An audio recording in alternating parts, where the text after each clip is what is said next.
सन् 1972 रातको समयमा आकाश अचानक गर्जिन थाल्यो। अमेरिकी बम वर्षक विमानहरू भियतनाममाथि उडिरहेका थिए। केही क्षणमै हजारौं टन बम भुइँमा खस्न थाल्यो। गाउँहरू खरानी बन्न थाले। एउटा तथ्य हेरौँ, त्यो युद्धमा अमेरिकाले एक्लै झन्डै 76 लाख टन बम खसालेको थियो। यो परिणाम दोस्रो विश्वयुद्धमा सबै पक्षले मिलेर प्रयोग गरेको भन्दा पनि बढी हो। कतिपय आकलन अनुसार मृत्यु हुनेको सङ्ख्या 20 लाखभन्दा माथि पुग्यो। युद्ध सकिँदा भियतनामसँग जितको उत्सव मनाउने अवस्था थिएन, किनकि देश बाँकी थियो तर देशको अर्थतन्त्र ध्वस्त। त्यस दिन कसैले कल्पना पनि गरेको थिएन एक दिन यही ध्वस्त भूमि उत्पादनका लागि विश्वकै केन्द्र बन्नेछ, किनभने आज त्यही भियतनाम विश्वकै सबैभन्दा तीव्र गतिमा बढिरहेको औद्योगिक केन्द्र बनेको छ। सन् 2025 मा मात्र भियतनामले झन्डै 38 अर्ब अमेरिकी डलर नयाँ विदेशी लगानी तानेको छ। उसको निर्यात 475 अर्ब डलर नागिसकेको छ। यो आँकडालाई हामीसँग रिलेट गरेर हेरौँ त 475 अर्ब डलर भनेको हालको आकार अनुसार नेपालको 25 वर्षभन्दा बढीको बजेट हो। Samsung, Apple, Intel, LG, Naik, Adidas लगायतका कम्पनीले अर्बौं डलरको लगानी गरेका छन्। अझ रोचक कुरा त जुन देशलाई अमेरिकाले बमले ध्वस्त बनाएको थियो, आज त्यही देशमा अमेरिकी कम्पनीहरू अर्बौं डलर लगानी गरिरहेका छन्। अनि आज उत्पादनको धेरै क्षेत्रमा भियतनामले भारत जस्तो विशाल अर्थतन्त्रलाई समेत चुनौती दिइरहेको छ। युद्ध, गरिबी र विनाशबाट एउटा देश कसरी विश्व अर्थतन्त्रको केन्द्र बन्न सक्छ? किन ठुला कम्पनीहरूले चीन र भारतभन्दा भियतनाम रोज्न थाले र नेपालले यसबाट के सिक्न सक्छ? नमस्कार, डिकोडिङ जियोपोलिटिक्सको आजको अङ्कमा हामी भियतनामको त्यही अविश्वसनीय यात्राबारे बुझ्नेछौँ। सन् 1950 र 60 को दशकमा भियतनाम विश्वकै सबैभन्दा ठुलो भूराजनीतिक रणभूमि थियो। एकातिर कम्युनिस्ट उत्तर भियतनाम थियो, अर्कोतिर अमेरिका समर्थित दक्षिण भियतनाम। दोस्रो विश्वयुद्धपछि टाट पल्टिएको फ्रान्सले आफ्नो उपनिवेश इन्डो चाइनामा नियन्त्रण कायम राख्न खोजेको थियो, तर त्यो प्रयास विफल भयो। फ्रान्स र भियतनामी राष्ट्रवादी तथा कम्युनिस्ट शक्तिबीच युद्ध अन्त्य गर्न स्विजरल्यान्डको जेनेभामा सम्मेलन भयो। त्यसपछि भियतनामलाई अस्थायी रूपमा 17औं समानान्तर रेखाले विभाजन गरियो। कम्युनिस्ट नेतृत्वमा हो ची मिन्हको प्रभावमा उत्तर भियतनाम र अमेरिकी समर्थन प्राप्त सरकार अन्तर्गत दक्षिण भियतनाम। त्यो विभाजन सांस्कृतिक, जातीय वा भाषिक आधारमा थिएन। शीतयुद्धले निम्त्याएको कृत्रिम विभाजन मात्र थियो। विभाजन राष्ट्रिय चुनाव गराउने अस्थायी व्यवस्था भनिएको थियो, तर शीतयुद्धको तनावका कारण चुनाव हुन सकेन र अन्ततः स्थिति भियतनाम युद्धतर्फ गयो। शीतयुद्धको समय भएकाले अमेरिकालाई डर थियो, यदि भियतनाम कम्युनिस्ट राष्ट्र बन्यो भने डोमिनो सिद्धान्त लागू हुन्छ र दक्षिण पूर्वी एसियाका अन्य देशहरू पनि एकपछि अर्को गर्दै कम्युनिस्ट बन्दै जानेछन्। त्यसैले अमेरिका युद्धमा गहिरो रूपमा होमियो। सुरुमा सैनिक सल्लाहकार पठाइयो, पछि सेना पठाइयो, अन्ततः पूर्ण युद्ध सुरु भयो। युद्ध उत्कर्षमा रहँदा अमेरिकाका 5 लाखभन्दा बढी सैनिक भियतनाममा खटिएका थिए। अमेरिकाले सोचेको थियो आधुनिक प्रविधि, लडाकु विमान र भारी हतियारले युद्ध छिटै जितिन्छ। सन् 1968 सम्म अमेरिकी सरकार आफूले युद्ध जित्नेमा विश्वस्त थियो, तर भियतनाम अमेरिकाका लागि दुस्वप्न बन्यो। जङ्गलभित्र लुकेका लडाकुहरू, भूमिगत सुरुङ नेटवर्क, आक्रमण गरेर तुरुन्तै हराउने रणनीति र आफ्नो देशका लागि ज्यान दिन तयार जनता। दक्षिण पूर्वी एसियाकै घना जङ्गलले दुवै पक्षलाई समान रूपमा गाह्रो बनाएको थियो, तर भियतनामीहरू अमेरिकी सेनाले पछ्याउन नसक्ने सीमा पारी लाओस र क्याम्बोडियाका सुरक्षित स्थानसम्म भागेर जान सक्थे, जो उनीहरूको ठूलो रणनीतिक फाइदा बन्यो। अमेरिकाले नेपाम बम प्रयोग गर्यो।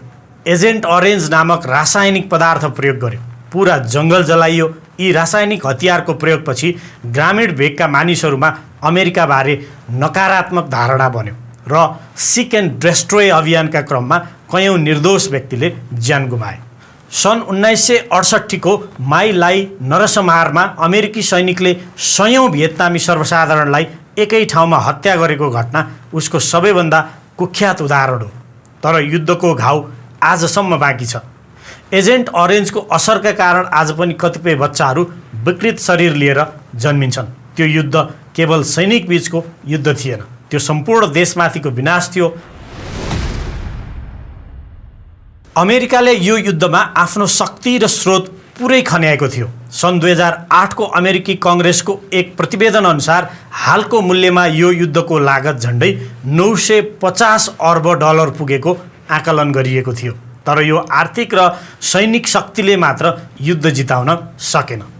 अमेरिकाले भने युद्ध आफ्नै देशभित्र पनि गुमाउँदै थियो। यसलाई इतिहासकै पहिलो टेलिभिजन युद्ध भनेर पनि सम्झिने गरिन्छ। सन् 1966 सम्म आइपुग्दा 93% अमेरिकी घर परिवारसँग टेलिभिजन सेट थियो। साइगोनको अमेरिकी दूतावास परिसरमा भएको आक्रमण अमेरिकी दर्शकले आफ्नै घरमा बसेर हेर्न पाएका थिए। सन् 1968 पछि सञ्चार माध्यमको अधिकांश कभरेज युद्धको विपक्षमा गयो। निर्दोष नागरिकको मृत्यु र यातनाका दृश्यले देशभरि ठूलो विरोध आन्दोलन उठायो।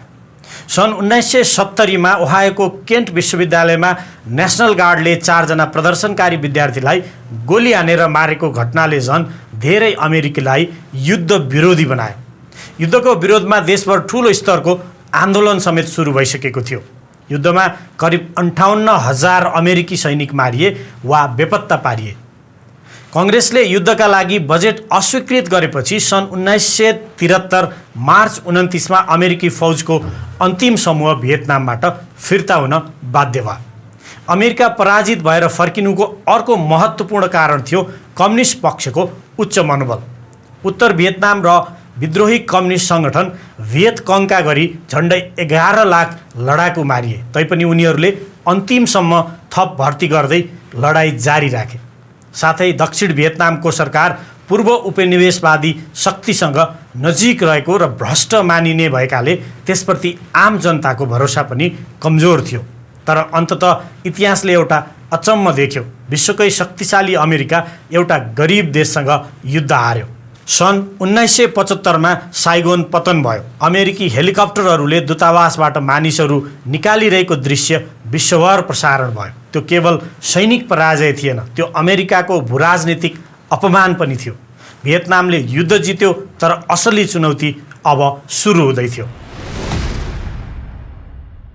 युद्ध सकिँदा भियतनाम पूर्णतः ध्वस्त थियो। सडक थिएन, उद्योग थिएन, पूर्वाधार थिएन, लाखौं मानिस गरिबीमा थिए। युद्धपछि कम्युनिस्ट सरकारले सोभियत शैलीको केन्द्रीकृत अर्थव्यवस्था लागू गर्यो। निजी व्यापार सीमित गरियो। राज्यले लगभग सबै आर्थिक गतिविधि नियन्त्रण गर्न खोज्यो। अमेरिकाले व्यापारिक प्रतिबन्ध लगायो। भियतनाम विश्व अर्थतन्त्रबाट लगभग अलग्गियो। परिणाम भयानक भयो।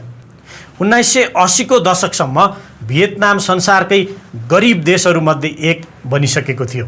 1993 सम्म देशको लगभग 80% जनसङ्ख्या गरिबीको रेखामुनि थियो। 1984 मा सम्पूर्ण देशको कुल ग्राहस्थ उत्पादन केवल 18 अर्ब डलरको हाराहारीमा मात्र थियो। प्रति व्यक्ति आय वर्षको 200 देखि 300 अमेरिकी डलर मात्र थियो। आजको चम्किलो भियतनाम हेर्दा विश्वास गर्न निकै गाह्रो हुन्छ। त्यो समय त्यहाँ दैनिक खानाका लागि मानिसहरू सङ्घर्ष गरिरहेका थिए र यहीँबाट भियतनामले एउटा ऐतिहासिक निर्णय गर्यो।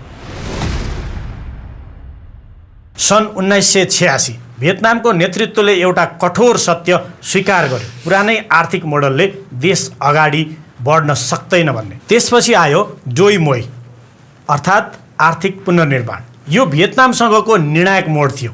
कम्युनिस्ट राजनीतिक संरचना कायम राख्दै अर्थतन्त्र खुला गर्न थालियो। निजी व्यापारलाई अनुमति दिइयो, विदेशी लगानी ल्याइयो, बजार अर्थतन्त्र विस्तार गरियो। यो चीनको देङ सियाओपिङको आर्थिक सुधार जस्तै थियो।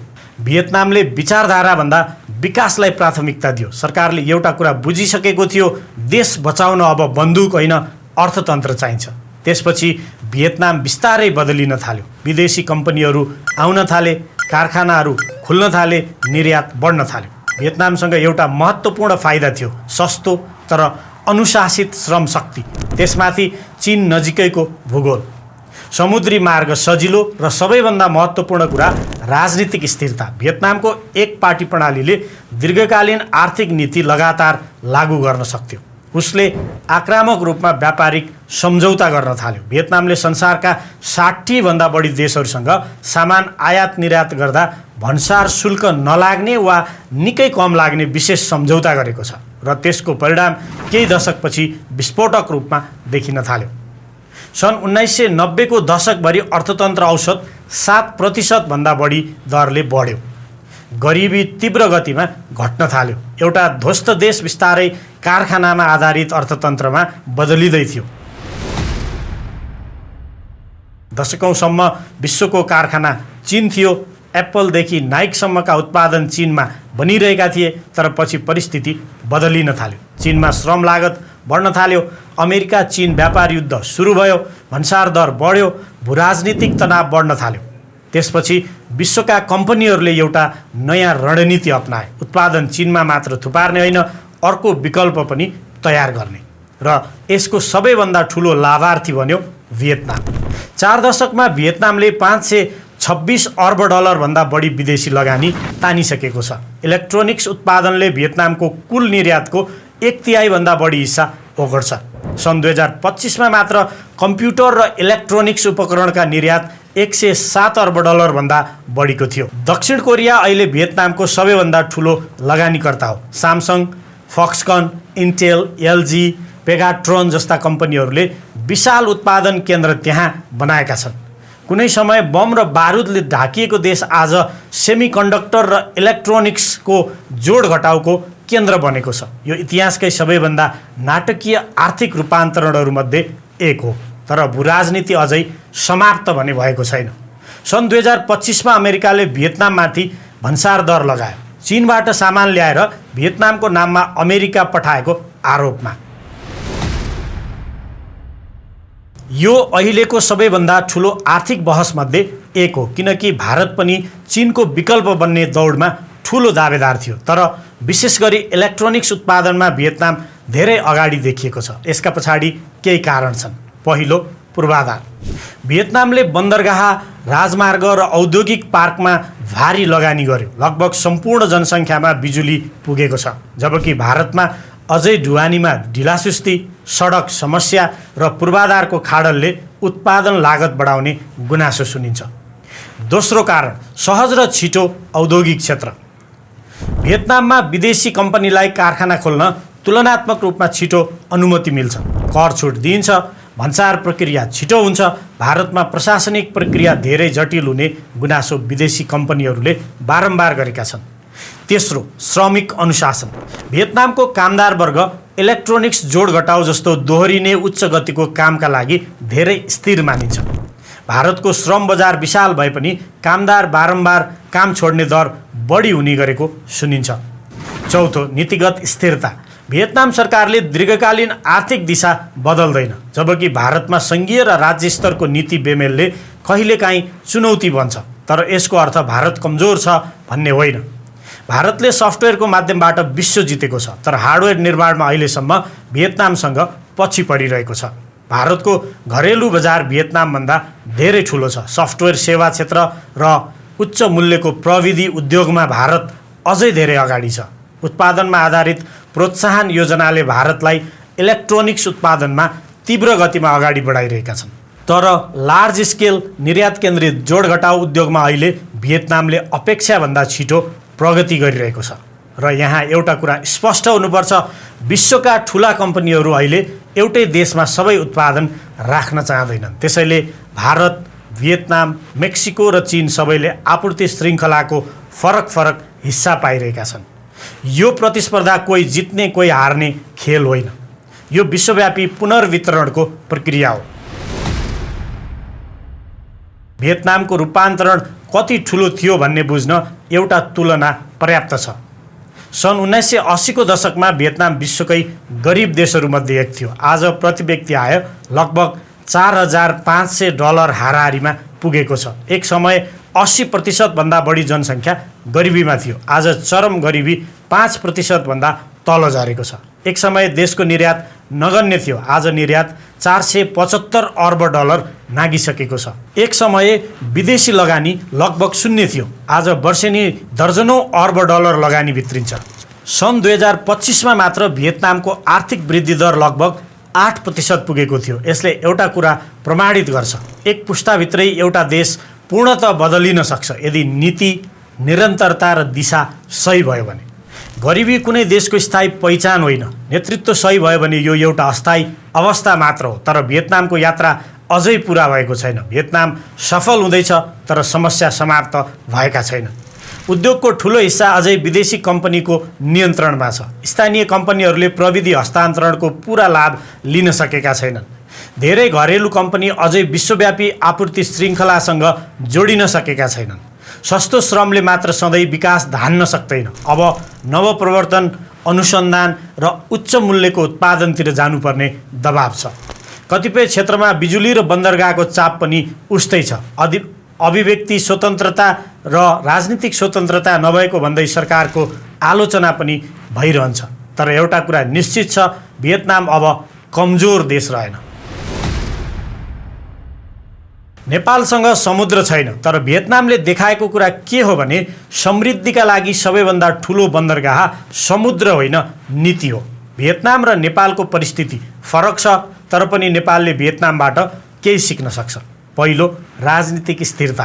भियतनामको रूपान्तरण 40 वर्षको निरन्तर आर्थिक दिशामा आधारित थियो। नेपालमा हरेक सरकारसँगै आर्थिक दिशा बदलिने प्रवृत्तिले लगानीकर्ताको विश्वास कमजोर बनाउँछ। दोस्रो, निर्यातमुखी अर्थतन्त्र। भियतनामले आफ्ना युवालाई विदेश पठाएन, कारखाना भित्र्यायो। नेपाल अझै वैदेशिक रोजगारीबाट आउने रेमिटान्समा अत्यधिक निर्भर छ। तेस्रो, पहिले पूर्वाधार। भियतनामले पहिले सडक, बन्दरगाह र बिजुली बनायो, त्यसपछि कारखाना आए। नेपालमा अझ ठुलो औद्योगिक आधार बनाउने नीति र जमिन पर्याप्त छैन। चौथो, भूराजनीतिक सन्तुलन। भियतनामले चीन र अमेरिका दुवैसँग सम्बन्ध सन्तुलनमा राखेर फाइदा लियो। नेपाल पनि दुई विशाल अर्थतन्त्रबीच छ, तर त्यो भूगोललाई आर्थिक अवसरमा बदल्न सकेको छैन। नेपाल अर्को भियतनाम बन्न सक्छ भन्ने होइन, तर भियतनामले प्रमाणित गरेको एउटा सिद्धान्त विश्वव्यापी छ, सही नीति, निरन्तरता र व्यावहारिक कूटनीतिले साना देश पनि पूर्णतः बदलिन सक्छन्। तर नेपालको सबैभन्दा ठुलो चुनौती नीति र कार्यान्वयन हो, किनकि योजना बनाउने र त्यसलाई दशकौँसम्म निरन्तर लागू गर्ने संस्कृति बिना कुनै पनि आर्थिक रूपान्तरण सम्भव हुँदैन। 50 वर्ष अघि जुन देशलाई अमेरिकाले बमले ध्वस्त बनाएको थियो, त्यही भूमिमा सामसङका कारखाना चलिरहेका छन्। इतिहासको सबैभन्दा ठुलो विरोधाभास सायद यही हो। पहिले बमले ध्वस्त पारिएको देशलाई अन्ततः उद्योगले उठायो। भियतनामले संसारलाई एउटा कुरा सिकायो, इतिहासमा सधैँ धेरै बम खसाल्ने देश मात्र शक्तिशाली हुँदैनन्, बरु त्यो देश शक्तिशाली हुन्छ जसले आफ्ना घाउमाथि भविष्य निर्माण गर्न सक्छ।